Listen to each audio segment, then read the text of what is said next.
Hello అండి. Welcome to my channel me Suma cooking. ఈరోజు మన ఛానల్లో రెసిపీ వచ్చేసి ఒక కప్పు గోధుమ పిండితో అన్నంలోకైనా, చపాతీలోకైనా, రోటీలోకైనా చాలా టేస్టీగా ఉండే కూర ఎలా ప్రిపేర్ చేసుకోవాలో చూపించేస్తానండి. మనకి ఇంట్లో కూరగాయలు లేనప్పుడు ఒక్కసారి ఈ విధంగా ట్రై చేయండి. టేస్ట్ మటుకు అద్దిరిపోతుంది. దానికోసం ఫస్ట్ ఒక ఖాళీ బౌల్ తీసుకొని దాంట్లోకి ఒక కప్పు వరకు గోధుమ పిండి వేసుకోండి. గోధుమ పిండి వేసుకున్నాక దాంట్లోకి సన్నగా కట్ చేసుకున్న కొత్తిమీర, అలాగే పిండికి సరిపడినంత సాల్ట్ వేసుకోండి. మరీ ఎక్కువ కాదు. సాల్ట్ కూడా వేసేసుకున్నాక ఒక పావు టీ స్పూన్ వరకు అల్లం వెల్లుల్లి పేస్ట్ కూడా వేసేసుకోవాలి. ఇందులోనే ఒక పావు టీ స్పూన్ వరకు కారం కూడా వేసేసుకోండి. ఒక పావు టీ స్పూన్ వచ్చేసి పసుపు కూడా వేసేసుకుందాము. పసుపు కూడా వేసేసుకున్నాక ఇంక ఇప్పుడు ఇదంతా ఒక్కసారి బాగా మిక్స్ చేసుకుందామండి. కొద్దిగా మసాలా పొడి కూడా వేసుకోండి. మనకి తినేటప్పుడు ఈ గోధుమ పిండితో ప్రిపేర్ చేసుకుంటున్నాం కాబట్టి కర్రీ అనేది చప్పగా లేకుండా తినేటప్పుడు చాలా బాగా అనిపిస్తాయండి.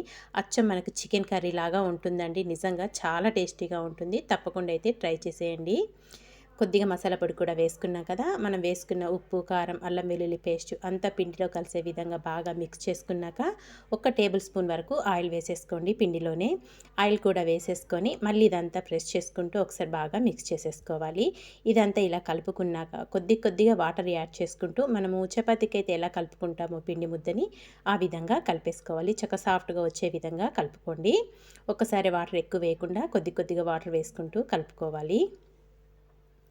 ఇంకొచ్చేసి చపాతీలోకి అయితే చాలా బాగుంటుందండి. కర్రీ మటుకు సూపర్ టేస్టీగా ఉంటుంది మనకి. చూసారు కదా, ఈ విధంగా సాఫ్ట్గా కలిపేసుకొని ఇంక ఇప్పుడు ఈ పిండిని అయితే పక్కన పెట్టేసుకుందాము. తర్వాత ఒక జల్లుల గిన్నె తీసుకొని ఒక 10 నిమిషాలు పిండిని అయితే నానబెట్టుకోండి. 10 నిమిషాల తర్వాత ఒక జల్లుల గిన్నె తీసుకొని దానికి కొద్దిగా ఆయిల్ అప్లై చేసేసుకున్నాక మనం కలిపెట్టుకున్న పిండిని చిన్న చిన్న ముద్దల్లాగా తీసుకొని చేతితో లైట్గా ఇలా ప్రెస్ చేసేసుకోండి. ఒక షేప్ అంటూ ఏం అవసరం లేదు మనకి. చూడటానికి ఇవి చికెన్ పీసుల్లాగా కనిపిస్తాయి మనకి ఆవిరికి ఉడికాక. చూసారు కదా, ఇలా లైట్గా ప్రెస్ చేసుకుంటూ అన్నీ ఇలాగే ప్రిపేర్ చేసుకొని జల్లుల గిన్నెలు అయితే వేసేసుకోవాలి. చాలా సింపుల్ అండి ప్రిపేర్ చేసుకోవడం. టేస్ట్ మటుకు ఎక్సలెంట్గా ఉంటుంది. ఎవరైనా ఫస్ట్ టైం కనుక మన ఛానల్ని చూస్తుంటే ప్లీజ్ అండి మన ఛానల్ని సబ్స్క్రైబ్ చేసుకోండి. అలాగే మన ఛానల్లో veg, non veg, snack items అయితే చాలా పోస్ట్ చేశానండి. చాలా సింపుల్గా ఉండేటివి నేను ఎక్కువగా పోస్ట్ చేస్తుంటాను. వీలైతే అవి కూడా చుట్టానికి ట్రై చేయండి. ఇవన్నీ చేసుకున్నాక పైనుంచి ఒక టేబుల్ స్పూన్ వరకు ఆయిల్ వేసుకోవాలి. తర్వాత స్టవ్ పైన నేను ఆల్రెడీ ఒక ప్యాన్లోకి ఒక 2 గ్లాసుల వరకు వాటర్ పెట్టేసుకొని మనం ప్రిపేర్ చేసి పెట్టుకున్న జల్లు గిన్నె పెట్టేసి మూత పెట్టి ఒక 10 నిమిషాలు చిన్న మంట మీద చక్కగా ఆవిరికి ఉడికించేసుకోవాలి. అవి ఒక పక్క కుక్ అవుతూ ఉంటాయి. ఈ లోపల స్టవ్ పైన ఒక ప్యాన్ పెట్టేసుకొని కొద్దిగా ఆయిల్ వేసుకొని దాంట్లో హోల్ గరం మసాలా అంతా వేసుకోవాలి. ఇందులోనే ఒక చిన్నవి 2 బిర్యానీ ఆకులు కూడా వేసుకోండి. ఫ్లేవర్ అనేది చాలా బాగుంటుంది. మనం వేసుకున్న మసాలాలు ఒక నిమిషం పాటు ఫ్రై చేసుకున్నాక దీంట్లోకి సన్నగా కట్ చేసుకున్న ఉల్లిపాయ ముక్కలు వేసేసుకోండి. ఉల్లిపాయ ముక్కలు వేసుకున్నాక దీంట్లోకి ఒక 2 నుంచి 3 వరకు పచ్చిమిర్చిని సన్నగా బారుగా కట్ చేసుకొని వేసేసుకోవాలి. ఒక పావు టీ స్పూన్ వరకు పసుపు కూడా వేసుకొని ఇదంతా బాగా మిక్స్ చేసేసుకొని ఉల్లిపాయ ముక్కలు కొంచెం సాఫ్ట్గా మగ్గించేసుకోవాలి. దీంట్లోనే కొద్దిగా కరివేపాకు కూడా వేసేసుకుందామండి. కరివేపాకు కూడా వేసేసుకొని ఇదంతా కలుపుకొని ఇంకా మూత పెట్టేసుకొని మగ్గించేసుకుందాము. మనకి ఉల్లిపాయ ముక్కలు అనేటివి కొంచెం సాఫ్ట్గా మగ్గిపోవాలి, మెత్తబడాలి. చూసారు కదా, ఇక్కడ ఉల్లిపాయ ముక్కలు అనేటివి కొంచెం సాఫ్ట్గా మెత్తబడ్డాయండి. ఇంక ఇప్పుడు దీంట్లోకి ఒక టేబుల్ స్పూన్ వరకు అల్లం వెల్లుల్లి పేస్ట్ వేసేసుకొని మళ్ళీ ఇదంతా కలుపుకొని అల్లం వెల్లుల్లి పేస్ట్ పచ్చివాసన పోయేదాకా ఫ్రై చేసుకోవాలి. మూత పెట్టేసుకొని మగ్గించుకుందాము. ఈ లోపల మనం స్టవ్ పైన ఆల్రెడీ గోధుమ పిండితో ప్రిపేర్ చేసుకున్నవి పెట్టుకున్నాం కదా, ఆవిరికి చక్కగా ఉడికిపోయినాయండి ఇవి. ఇంక ఇప్పుడు స్టవ్ ఆఫ్ చేసేసుకొని వీటిని ఒక ప్లేట్లోకి అయితే తీసేసుకోవాలి. చక్కగా సాఫ్ట్గా మగ్గిపోయినాయండి, ఆవిరికే చక్కగా కుక్ అయిపోయినాయి. చూస్తుంటే ఎంత బాగా కనిపిస్తున్నాయో చూసారా, అచ్చం మనకి చికెన్ పీసుల్లాగానే కనిపిస్తాయండి. టేస్ట్ కూడా చాలా బాగుంటాయి మనకి ఇవి. మనం ఇందులో ఉప్పు, కారం, అల్లం వెల్లుల్లి పేస్ట్, మసాలా అన్నీ చక్కగా కలుపుకొని ఇలా ప్రిపేర్ చేసుకున్నాం కదా, టేస్ట్ చాలా బాగుంటాయండి కూరలో మనం తినేటప్పుడు మనకి ముక్కలు అనేటివి. చూసారు కదా ఎంత సాఫ్ట్గా కుక్ అయిపోయినాయో. ఇంక ఇప్పుడు వీటిని పక్కన పెట్టేసుకుందాము. ఇక్కడ ఉల్లిపాయలు అయితే చక్కగా బాగా మగ్గిపోయినాయి. దీంట్లోకి ఒక పెద్ద సైజు 3 టమాటాలని మెత్తగా గ్రైండ్ చేసుకొని టమాటా ప్యూరీ అంతా వేసేసుకోవాలి. 3 టమాటాలు అయితే మనకి కరెక్ట్గా సరిపోతాయండి. ఇక్కడ టమాటా ప్యూరీ కూడా వేసేసుకొని మళ్ళీ ఇదంతా ఒక్కసారి బాగా మిక్స్ చేసేసుకుందాము. అంతా కలిపేసుకొని మూత పెట్టేసుకొని ఒక 2 నిమిషాలు మగ్గించుకోవాలి.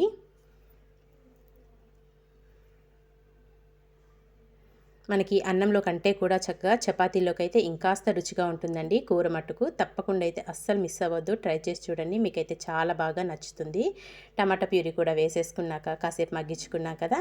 ఇంక ఇప్పుడు ఇదంతా కలుపుకొని దీంట్లోకి వచ్చేసి ఒక 2 టేబుల్ స్పూన్ల వరకు పెరుగు వేసుకోండి. పెరుగు వేసుకోవడం వల్ల రుచి అనేది మరింత పెరుగుతుంది. అలాగే గ్రేవీ కూడా మనకి థిక్‌గా వస్తుందండి. ఒక 2 టేబుల్ స్పూన్ల వరకు పుల్లగా లేని పెరుగు వేసుకోండి. తియ్యగా ఉండేలా చూసుకోండి పెరుగు అనేది. ఇందులోకి రుచికి సరిపడినంత సాల్ట్ వేసుకోవాలి. మనం ఆల్రెడీ పిండిలో వేసుకున్నాము. కూర మట్టుకు చూసుకొని వేసుకోండి. ఒక టేబుల్ స్పూన్ వరకు కారం అనేది మీరు తినేదాన్ని బట్టి వేసుకోండి. ఒక హాఫ్ టీ స్పూన్ వచ్చేసి గరం మసాలా, అలాగే ఒక హాఫ్ టీ స్పూన్ వచ్చేసి ధనియాల పొడి కూడా వేసేసుకోవాలి. ఇందులోనే ఒక పావు టీ స్పూన్ వరకు జీలకర్ర పొడి కూడా వేసుకోండి. చాలా బాగుంటుంది ఫ్లేవర్ బట్టుకు మనకి. జీలకర్ర పొడి కూడా వేసేసుకొని ఇదంతా ఒక్కసారి బాగా మిక్స్ చేసేసుకుందాము. మనం పెరుగు, ఉప్పు, కారం, మసాలాలు అన్నీ వేసుకున్నాం కదా. ఇదంతా బాగా మిక్స్ చేసేసుకొని మరొక 2 నిమిషాలు చిన్న మంట మీద మగ్గించుకుందామండి. ఆయిల్లో చక్కగా మగ్గిపోతే మనం వేసుకున్న మసాలాలు అనేటివి. ఇదంతా కలిపేసుకున్నాం కదా. ఇంకా మూత పెట్టేసుకొని లైట్‌గా ఆయిల్ స్ప్రెడ్ అయ్యేదాకా మగ్గించుకోవాలి. ఒక 2 నుంచి 3 నిమిషాలు మగ్గించుకుంటే సరిపోతుంది. ఒక 3 నిమిషాల తర్వాత అయితే మీకు చూపిస్తున్నాను. ఆయిల్ కూడా సపరేట్ అయింది కదా. ఇంక ఇప్పుడు ఇదంతా ఒక్కసారి మళ్ళీ కలుపుకుందాము. ఇదంతా కలుపుకొని దీంట్లోకి ఒక చిన్న గ్లాస్ వరకు వాటర్ యాడ్ చేసుకోండి. మీకు కొంచెం గ్రేవీ అనేది ఎక్కువ కావాలంటే వాటర్ ఎక్కువ యాడ్ చేసుకోండి. థిక్‌గా కావాలంటే ఒక చిన్న గ్లాస్ అయితే కరెక్ట్‌గా సరిపోతాయి.